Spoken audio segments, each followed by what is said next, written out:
গরমকাল মানেই কাঁঠালের রাজত্ব। এই ফলটা শুধু মজাদার নয়, পুষ্টিগুণেও ভরপুর। কাঁঠাল আমাদের জাতীয় ফল। তো বাড়িতে একটি কাঁঠাল আনলাম, ভাবলাম তোমাদের সঙ্গেও ওই মজাটা শেয়ার করি। আমি ইউটিউব চ্যানেলে নতুন ভিডিওটি দিয়েছি এবং আমি নানা ধরনের রান্না, জীবনযাপন ও মজার মজার কিছু মুহূর্ত তোমাদের সঙ্গে শেয়ার করি। আমি নতুন বলেই কিন্তু একটু আমার ভালোবাসাটাও বেশি দরকার, তাই আমার চ্যানেলটি সাবস্ক্রাইব করে পাশে থাকো, যাতে আগামী ভিডিওগুলো তোমার মিস না হয় এবং আমিও তোমাদের ভালোবাসা পেয়ে আরও নতুন নতুন ভিডিও ছাড়ার আর কি অনুপ্রেরণা পাই। তো অনেক অনেক ভালোবাসা রইলো তোমাদের জন্য, ভালোবাসা নিও। তো সবাইকে অনেক অনেক ধন্যবাদ। তো কাঁঠাল কার কার পছন্দ অবশ্যই জানিও। কাঁঠালের কোষগুলো কিন্তু অনেক মিষ্টি এবং রসালো হয়েছিল আর কি, রস খাজা কাঁঠাল যেটাকে বলে।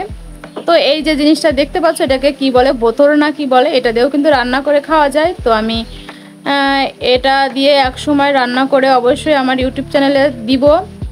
তো আমার লিঙ্কের সাথে সবাই একটু জয়েন্ট হয়ে যাও। অনেক অনেক ভালোবাসা রইল বন্ধু, তোমাদের জন্য দোয়া করি। তো দেখুন কোষগুলো কত বড় বড়, অনেক সুন্দর লাগে কাঁঠাল থেকে এভাবে কোষ ছাড়িয়ে রাখতে। অবশ্য কাঁঠাল খেতেও আমি অনেক পছন্দ করি। তো দেখুন কত সুন্দর কালার। কাঁঠালটা অনেক ছোট ছিল কিন্তু কোষগুলো অনেক সুন্দর হয়েছিল, যেমন দেখতে সুন্দর, খেতেও ঠিক ততটাই সুন্দর। যেমন মিষ্টি, মানে কি বলবো, একদম পরিপূর্ণ একটি কাঁঠাল বলা যেতে পারে। ছোট কাঁঠাল হিসেবেও অনেক সুন্দর কাঁঠালটি। তো কি বলবো, দেখুন আমার একে একে সবগুলো কোষ ছাড়িয়ে নিয়েছি।